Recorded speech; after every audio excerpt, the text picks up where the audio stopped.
Thank you. Let me set up a second here.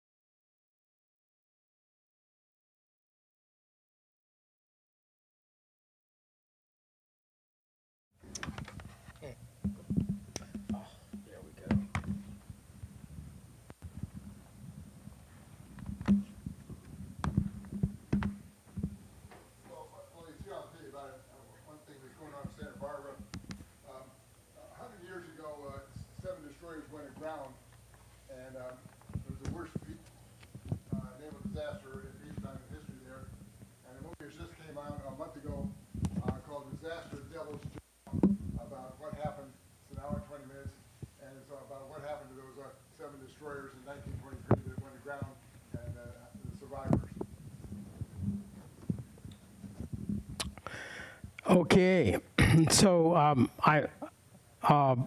I mentioned earlier that this is the second time I've given this talk, it's a little more polished than the first time. So I am a gemologist, and when I took my training at the Gemological Institute, are we going to have the screen down? It's on the monitors. Oh, okay.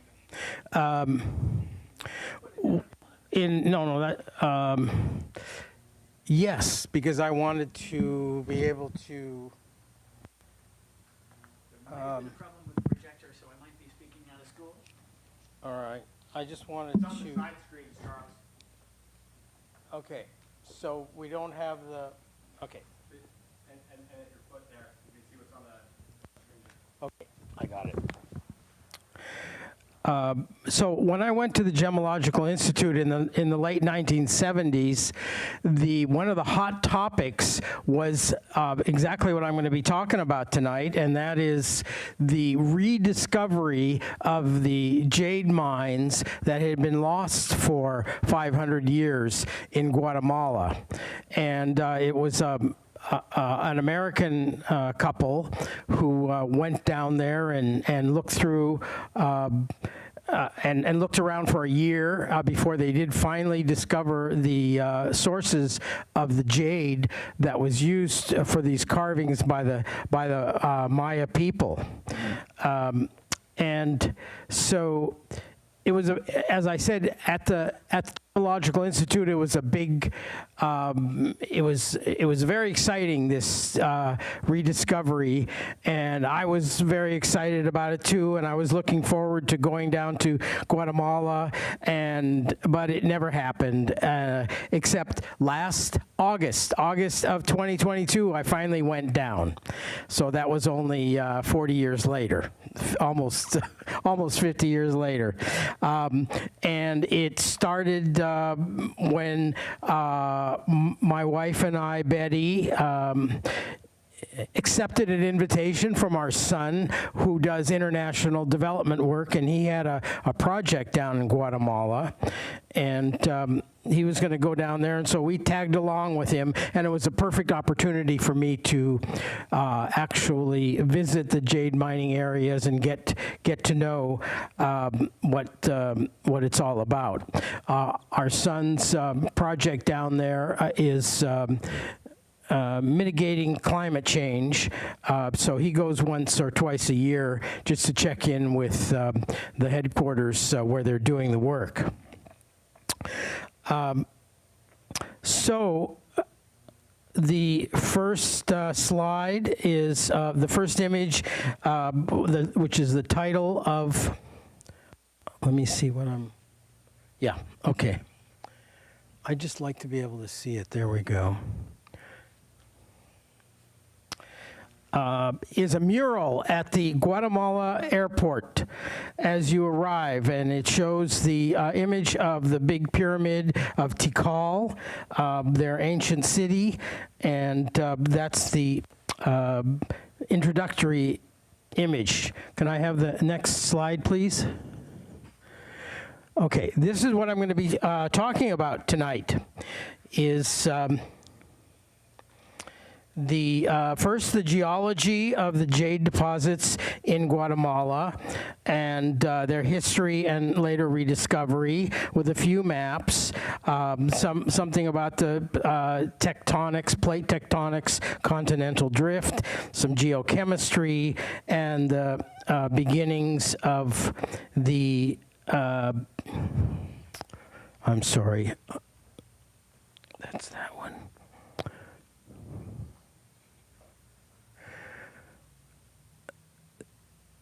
And the history of the Maya people and their use of jade. And then the modern rediscovery and the commercialization of what it is today.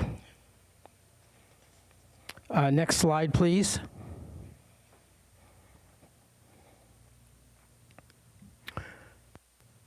Can I have the next slide, please?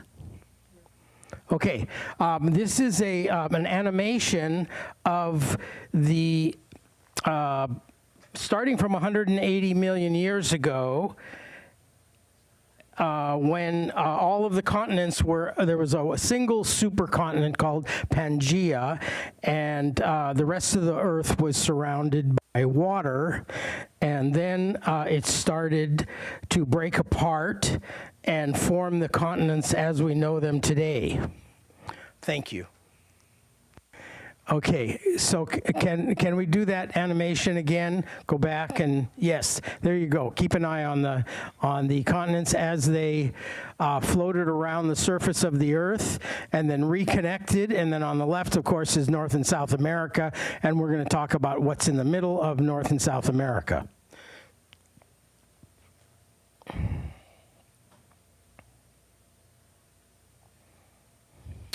Okay, so we're focusing on the middle of Guatemala, the country of Guatemala, and the blue line that you see there is the river, the Motagua River, and that is actually the plate boundary of, oh, this isn't showing up, that's okay, of the North American plate and the Caribbean plate.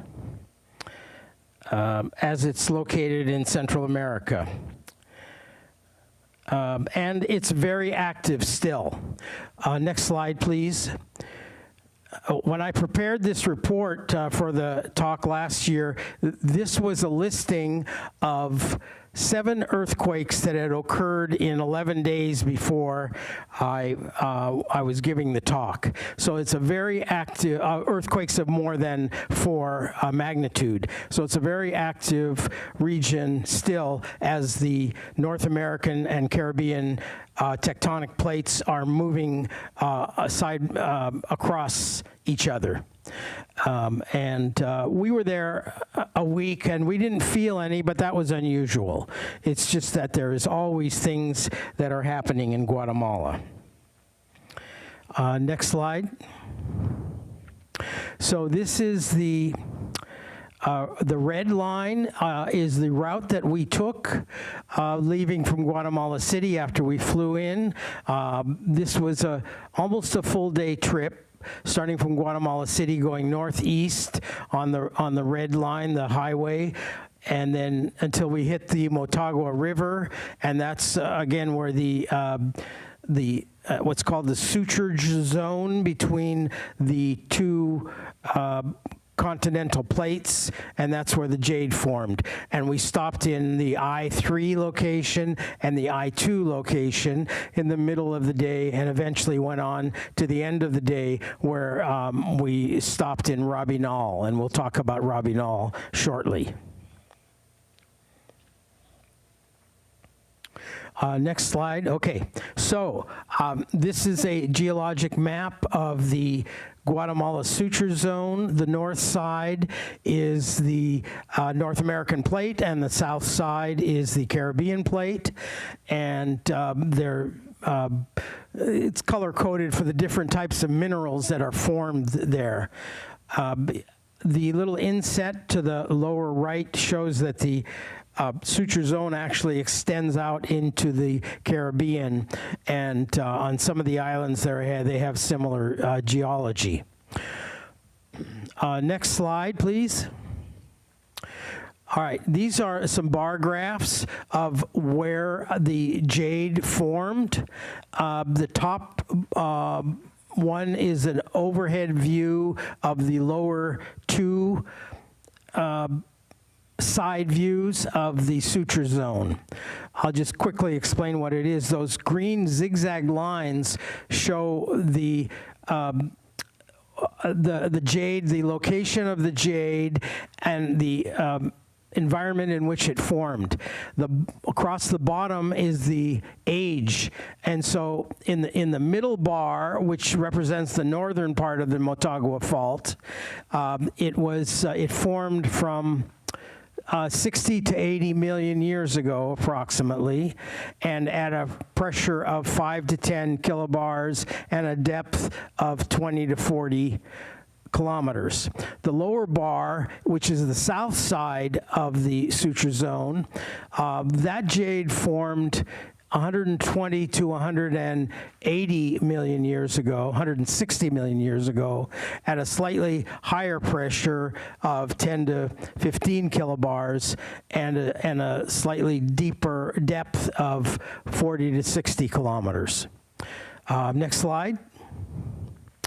Okay, the technical information for this talk comes from this field guide, which was prepared by George Harlow, who is the curator at the American Museum of Natural History in New York, and he and his graduate students went down to Guatemala, of course, following on previous research, and they created this field guide from 2012, and he shared it with me to help me find some of the deposits.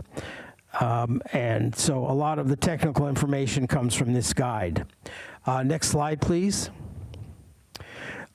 Okay, this panel on the left is from a display at the American Museum of Natural History, and it is a jade boulder that was cut in half and then polished, and so you see the colors of the jade in the middle of it, and the I'll just read from this briefly. The original host rock was buried deeply and fractured. Then fluids rich in sodium, aluminum, and silica from the seafloor infiltrated the fractures. The fluid reacted in high pressure and low temperature conditions, first forming the mineral serpentine, then jadeite in the middle. The serpentine was later reacted with fluids, transforming it into another mineral. So all of these are pretty much the same chemistry, but in different situations. They form different minerals.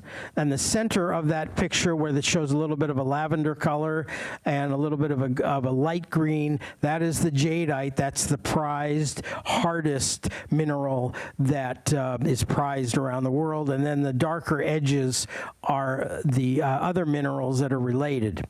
And what I have down here is the carving is jadeite, and these other pieces are the other side minerals that I collected when I was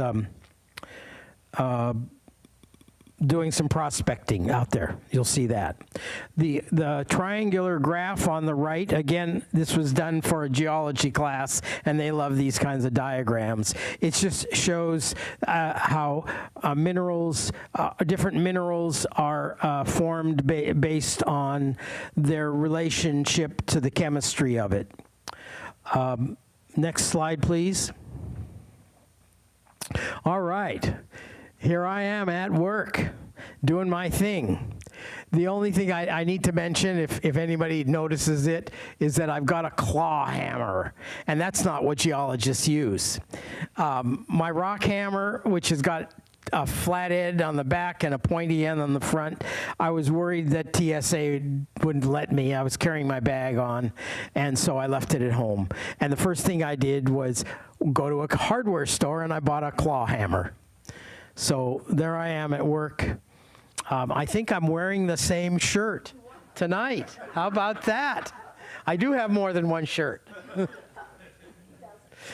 This was at the,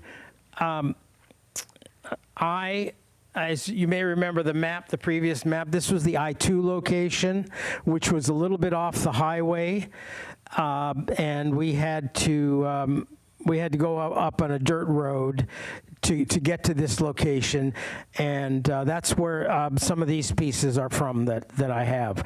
I didn't actually, turns out I didn't actually find jadeite there. It was more of the associated minerals. So we can go ahead. Yeah, this is the next one. This is the I-3 location on that map. And it's a whole mountain of jade, basically. It was, obviously the highway cuts through it, and I don't know if it's been actually mined previous to when the highway went through. I don't know when it is there, but it just goes right through it, and it's got all of those veins similar to the picture that we saw. Next slide. Okay, after our half a day on the road, we went on to Robinal, and that was the end of that red line.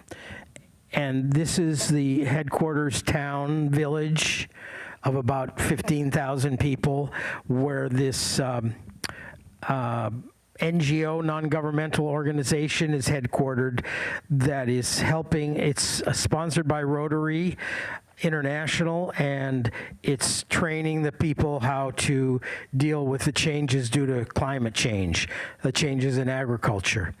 And in a minute or two, Betty is going to come up and talk about that, my wife. But let's just do one more slide, two more slides, please. No, go back. Yeah, okay. This was when we first got to Robinal, and this is the crew that runs the NGO program there that's sponsored by Rotary. Can we run the video again? There's Betty, and then my son Andrew, and then Liliana, who's the sort of the boss of the team. Those two guys in the back there are the other gringos. One is Michael Buckhall, who is a PhD student at UC Berkeley, and this is his doctoral thesis about the climate change and training the local people to deal with it.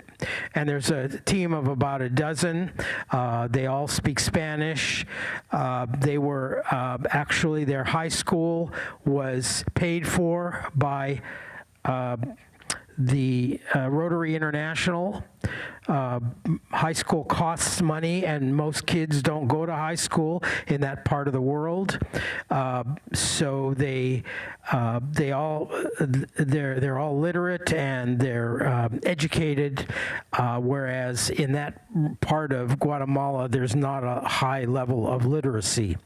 They also speak the local language called Achi. And next slide. And you may see that sort of orange blob in the middle called Achi. That's the region where Robinal is, and that's the language that they speak, and those are all the other languages that are around in the regions of Guatemala. Now, for the surprise of the evening is I'm going to trade places with Betty, and she's going to come up and talk about the NGO called Voces y Manos. Next slide. Thank you. Okay, let me see. I just got to get my glasses on. So, Hold it right up to your mouth. okay, well, trying to. Okay, so with so much, chaos in the world today, disturbing news, I wanted to share a positive experience that we had, and I hope you will enjoy this 5-minute presentation, but it's about a quiet and peaceful place where a lot of good is being accomplished. So Voces y Manos is an NGO, Charlie talked about it, that believes education is a powerful means to achieving sustainable development in health and self-determination for indigenous communities.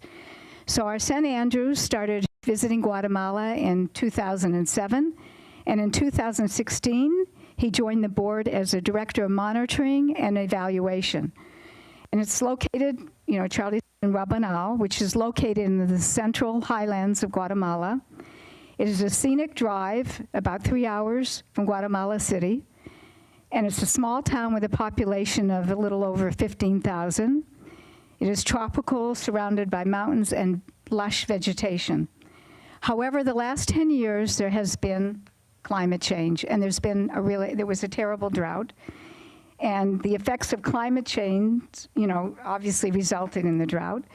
Normally, the summer rains would allow abundant cultivation of maize, which is a staple crops of the Maya, and the basis for their rich 5,000-year history.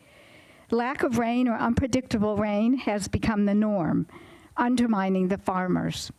This drought precipitated an effort to promote climate-resilient agricultural practices, which include soil conservation, water conservation, parcel diversification, and reforestation, among others. So Voces y Manos has been involved in these efforts, and there has been much, much success, which has been pretty good. So the photos I will present are some of the experiences we had in the highlands that reflect the accomplishments of the farmers working with Voces y Manos. So the first photo is Charlie and I standing in front of the welcome sign overlooking Rabanal. And I don't know if you can see too well, but it is a very colorful sign that depicts the indigenous people. So, well, the second one is a real adventure for me, but maybe not for you guys that really go on adventures. But this pickup truck transports everyone to the villages that are located up at the top of the mountain. And the trek to the top was quite an experience. We were all standing in back of the truck, hanging on, or I was hanging on for dear life. There were no paved roads. The path was very, very narrow, lots of rocks and many, many potholes. It was a pretty rough 25-minute ride for me. But like I said, for you guys that have climbed a zillion mountains and whatever, and, you know, gone rafting, I don't know, wherever, this was, for me, it was a real experience. I guess photo number 3. So we're moving on. Yeah, okay. So we're with Don Mateo, which is the guy in the orange shirt, and he's one of the farmers there. And he was describing the different kinds of trees. There's coffee trees planted next to fruit trees, avocado, mango, orange, and lemon. And also interspersed were green beans and, of course, corn. The tree planting strengthens the soil and controls reforestation. The fruit trees can provide additional income, which they've been very successful at that. So where does the water come from? Plants get water from a drip irrigation pipe system that they purchase from a private owner, and it now feeds everyone in the area. And the fertilizer, at one time it was inorganic farming, but now they're using only organic fertilizer. And the fertilizer comes from cuttings, cow dung, worms, and mushrooms.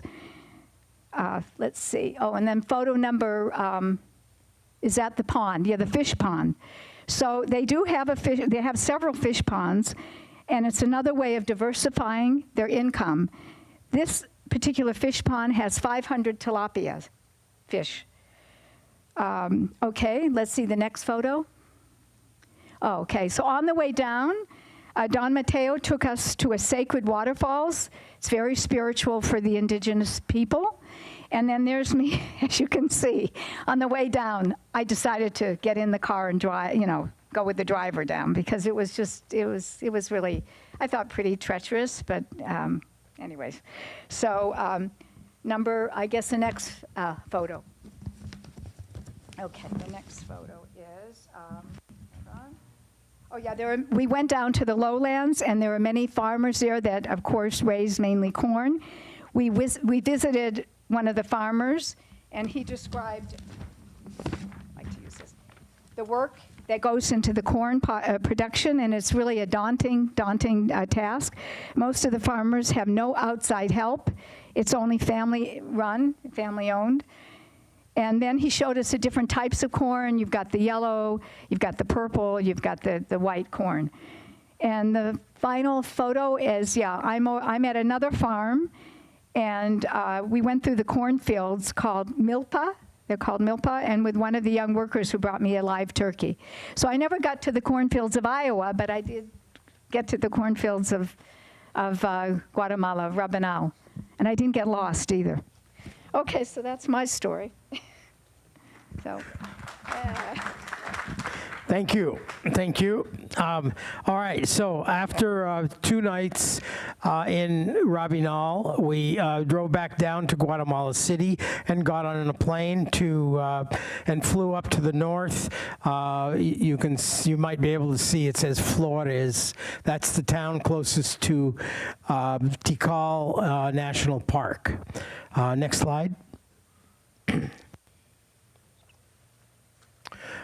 This is a drawing from National Geographic. Give me a sec. Drawing from National Geographic, and of Tikal, an artist's perception of what Tikal looked like 3,500 years ago. Tikal is the largest excavated site in the Americas and contains some of the most fascinating archaeological remains of the ancient Maya civilization. It is Guatemala's most famous cultural and natural preserve. It was declared a national park in 1955 and a UNESCO World Heritage Site in 1979. Tikal is comprised of over 220 square miles of lush jungle surrounding this Maya ceremonial center. It took teams led by the University of Pennsylvania 13 years to uncover only about 10 square miles, or 5% of the area, before the park was open to the public. Much remains and continues to be done. Next slide, please. Here are some of the incredible views walking through the park. Tikal, we'll talk about the timeline in a few minutes. Tikal was abandoned over 1,000 years ago, and it was overtaken by the jungle. Only a legend survived of a lost city.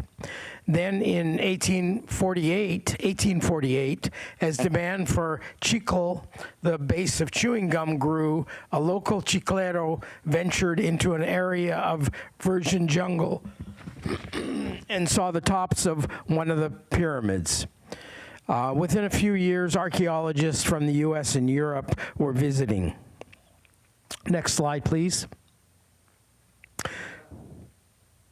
Pardon me?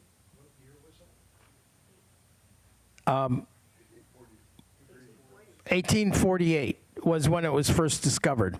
And in the decade after that, the archaeology community started visiting. This is one of the central squares in Tikal with tourists exploring the ruins. I understand that on the day that we were there, that it was kind of a slow day, and that some days it's just packed, so I was happy with that. That's Betty in the lower left, along with our guide in the blue shirt. On the right is a little creature called a coatimundi, which is a relative of the North American raccoon. They're very smart. They've learned that all of these strange human creatures are happy to share their food with them. So, I mean, they are sometimes obnoxious, following you around waiting to be fed. And these are wild animals. They're not domesticated. It's its range for the Coatimundi is from northern Mexico down into Brazil. If you've ever been to Iguazu Falls in Brazil, they're all over the place. The genus is Nasua. It's a Nasua, if there's any biologists in the crowd. Next slide, please. So we climbed the wooden staircases at the back of the tallest of the pyramids with these spider monkeys screeching over us. You can see on the right-hand view, there's a spider monkey swinging in there. And next slide, please. We were rewarded with unimaginable views of the surrounding jungle. You'll notice now, of course, in the jungle in Central America on the ground there's no cell service. You're just taking pictures with your camera. But when you climb up to the top of one of these pyramids, you've got cell service from the satellites. And there's Betty down there. I'm about 4 or 5 steps above her. She's checking her emails. Now, this view is, if it looks a little familiar, it's because maybe you've seen it in a movie. Let's see the next slide. This was the Rebel Base 4, Yavin 4 in Star Wars Episode 4, A New Hope. And so it was shot here at Tikal. When we were there were no aliens with lasers, and there were no dirigibles, but it was, you can see that it was the same place. Next slide, please. So going into the park, we actually got a lift in the back of a big transport open truck since it was uphill and it was pretty hot and steamy. But coming back out later in the day, we walked down, and most of you have been in jungles before, so these scenes may not be so unusual, but I never get tired of looking at jungle scenes like this with those twisty vines and the snake-like roots on the right, and that actually in the center is a picture of Betty. It's not a yeti or any kind of a unusual animal. Next slide, please. And then walking back, we went through all of these areas. You know, it took probably an hour to walk back, going between different pyramids and buildings that have been restored to the extent that the jungle is cleared away. And you can see the iconography on the sides of the buildings. There are many PhD archaeology theses that have been done at Tikal. And then this image on the right was a little archway that very conveniently turned up when there was a cloudburst. Can we get a video on that, on the right image? There it is. All of a sudden, it started raining, and fortunately, we were able to duck in under there and not get so wet. But it was towards the end of the trip out, and it was a great ending to have this cloudburst and the lightning and thunder around, sort of like saying, thank you for visiting. Next slide. This is the timeline of the Maya. History.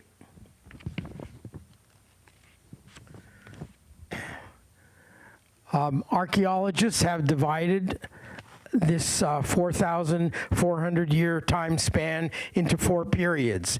The pre-classic dates the rise of the first recognizable Maya cultures, called the Olmecs and the Zapotecs, and the construction of the cities of Teotihuacan, Palenque, and Tikal.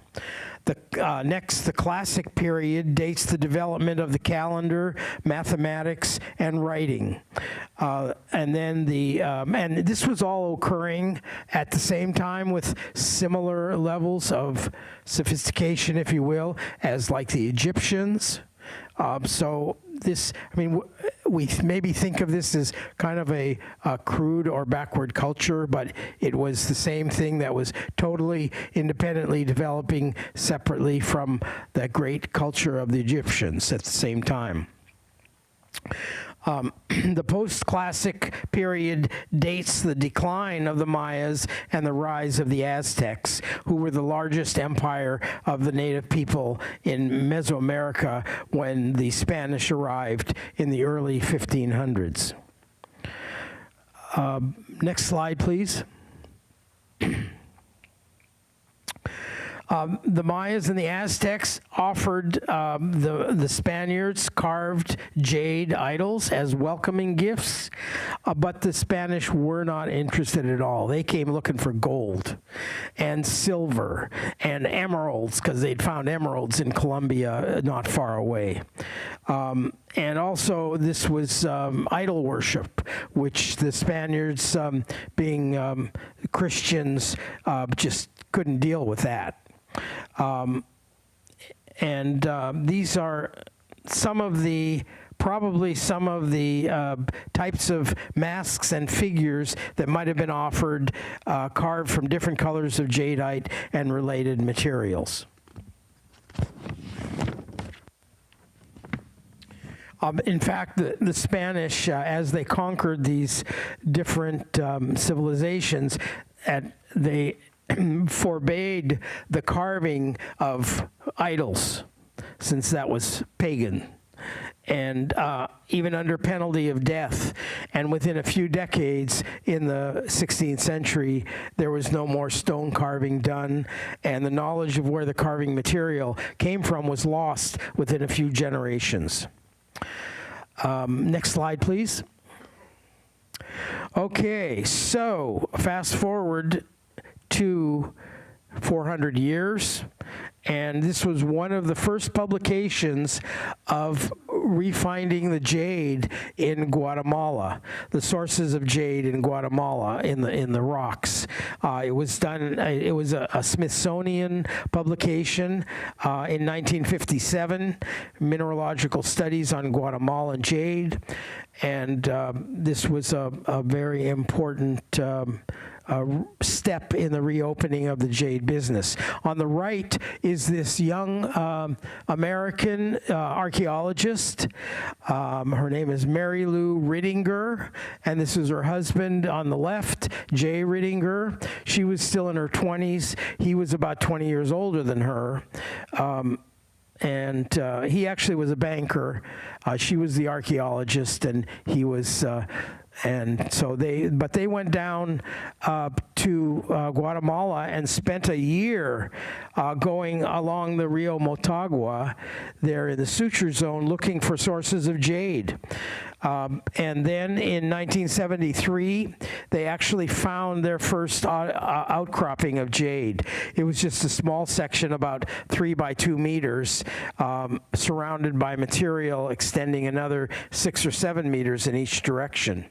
So just remember this shot of Mary Lou, because we're going to see her now 50 years later. And she kind of looks like the same. Over the years, since then, the Rittingers and others discovered at least 10 other primary deposit areas on both the northern and southern hillsides of the Motagua River Valley. And they're finding the other people who are mining now literally are finding there's a constant supply, because, as I mentioned, the tectonic activity, earthquakes are coming all the time, and it's causing landslides. I mean, they probably have one a week where it uncovers a new section of rock where jade can be found. It's all very simple. There's very little mechanized mining. It's mostly just hand tools by the local people who then resell to sort of middlemen. The jade is, let's move to the next slide.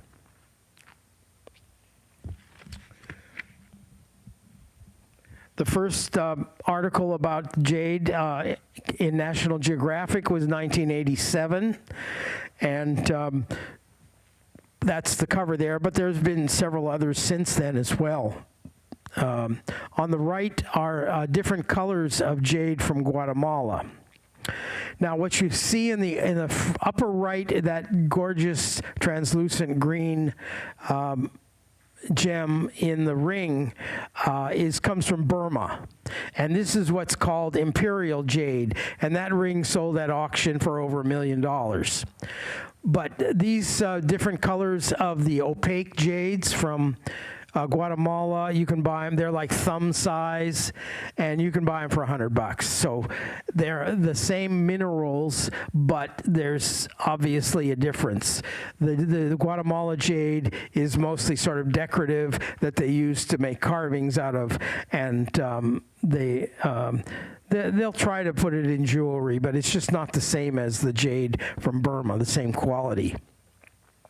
Now, the lower right for all of you geochemists out there is just a little listing of the trace elements that give color to jade. It's a mix of manganese, chromium, iron, and titanium. The different colors that occur in Guatemala are mostly green, as you can see in our carving down here. But also it goes into the lavender, which is sort of a purple color, and then a slightly bluish, which they call Olmec jade, and then across the top there is black jade that has little flecks of pyrite in it, fool's gold, and the trade name for that is galactic gold when they sell in the shops in the tourist areas. Next slide, please. All right, so we remember Mary Lou, and this is the business that she and her husband started in the mid-1970s. They decided they were going to produce, they realized they couldn't really wholesale it, so they were going to move down and live in Guatemala and set up a factory there to make jade for the tourist trade. And now they have dozens of workers. They have 8 retail stores in resort areas and in the airports in Guatemala and Honduras and southern Mexico. On the left is a picture of their factory where they are carving and polishing the jade. On the right is a part of their showroom that they are selling the carvings that they make, which are copies of the ancient Maya figures that were recovered from the ruins and that are in the national museums in Guatemala and Honduras and Mexico. And the carving that I have down here, we bought in that shop there, and this is jadeite. And if you want, you can see the jadeite is the hardest of all the associated minerals, so it takes a real high polish when they polish it. Next slide, please.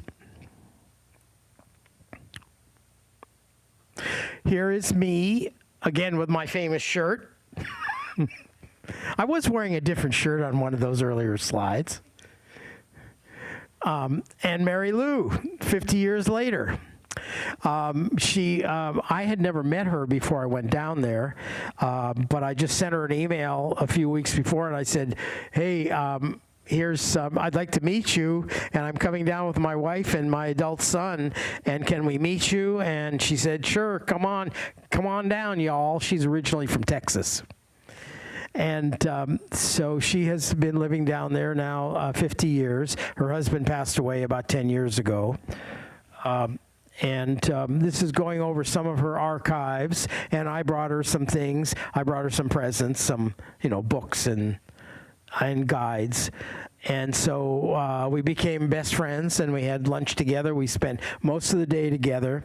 And actually, I had an idea that I wanted to discuss with her, and that was that many of you know that Betty and I have led tours to gem mining countries.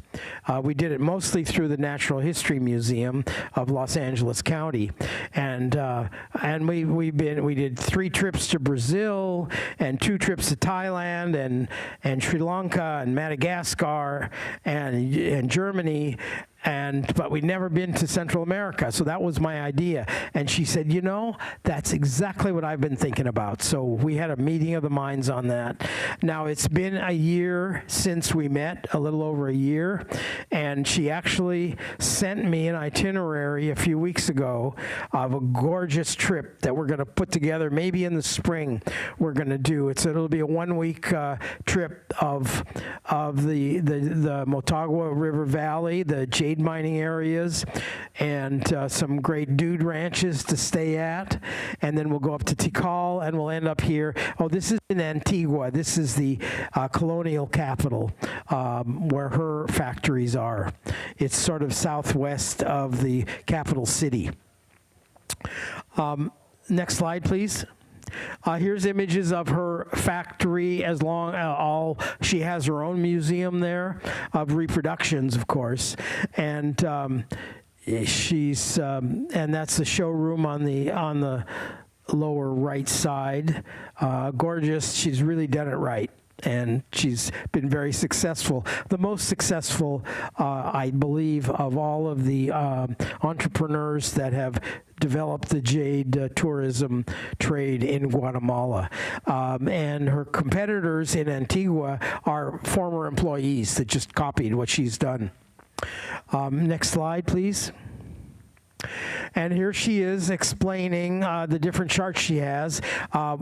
Part of her business is she's connected to the cruise lines, so that the cruises that dock on the Pacific coast of Guatemala. Remember, Guatemala has a Pacific coast as well as a Caribbean coast. And one of the options of the cruise lines is to jump in a bus and go take a ride up for an hour to Antigua. And Mary Lou will give them a lecture about the history of jade. And she's really very passionate about it, of course. And then she sends them to the gifts shop as well. They're welcome to purchase her carvings. Obviously, it's a successful business, and we were there at the end of COVID, so she survived that. And she's also started a jade carving design competition amongst carvers in Honduras, Guatemala, and southern Mexico, and she's really the leader in developing the jade tourism industry in Central America, in Central America. I think that might be the last slide. Yes, there is the last slide. So obviously, this is at our Eco Lodge in Robinal after we had harvested our corn for the day, and me and Betty and our son Andrew enjoying the corn that we had just picked and harvested ourselves. And that's the end of my talk. And any questions? Well, let's. If you have questions, please raise your hand. I'll give you a mic. We got Chuck Junkie back here.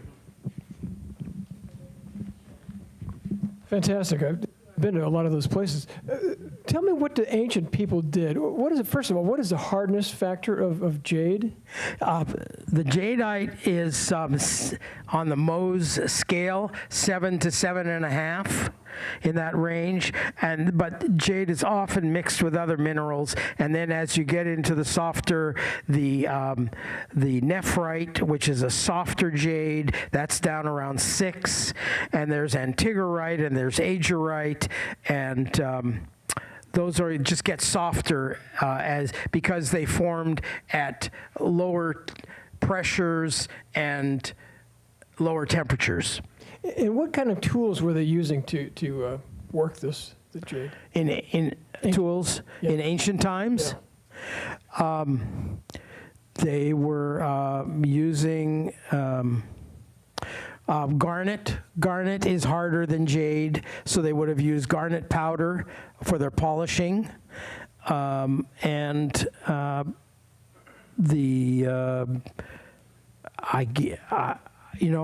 not sure, but I know that they were using, you have to use a harder mineral in order to polish them, and I'm just wondering for all the carving. I mean, did they have some kind of steel implements or what? no, I don't believe they had steel. They didn't have steel until the Spanish came. Yeah. And then I lived in Peru. Is there jade in Peru?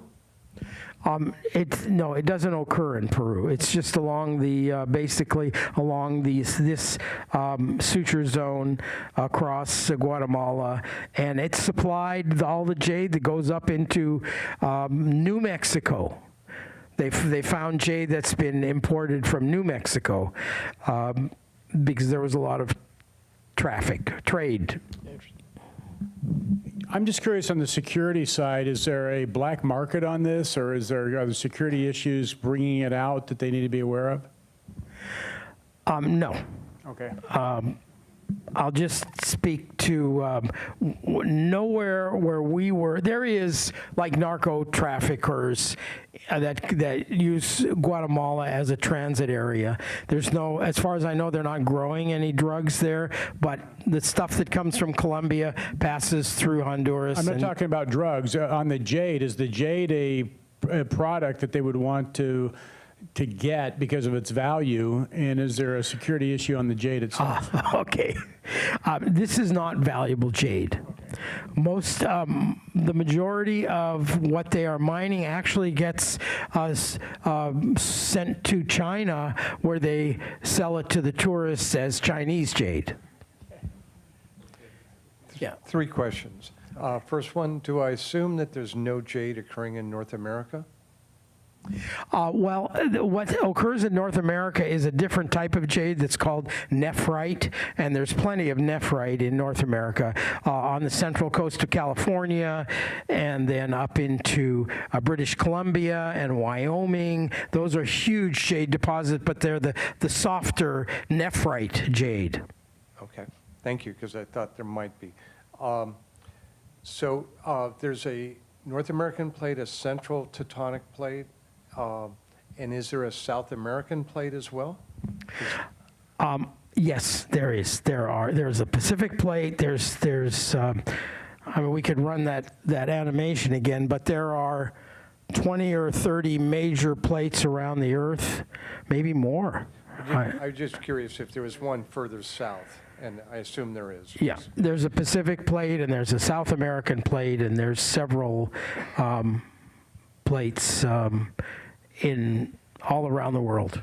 Okay, so last question is, you mentioned that there was various chemicals that influence the color of jade. I think it was maybe we had a national geographic in all this. Manganese, chromium, So you mentioned iron. titanium. Yeah. And I associate titanium as an artist with the manufacture of white. Is it anything similar in terms of the jade, the titanium? That's my final question. Well, the titanium is going to affect the color depending upon the other chemicals around it. Generally, like, for example, in titanium, it makes sapphires blue, and it makes emeralds green in some localities. And so it just depends on all the other chemicals in the stew, in the mix. Other questions? Okay, good. Thank you very much, Rich. All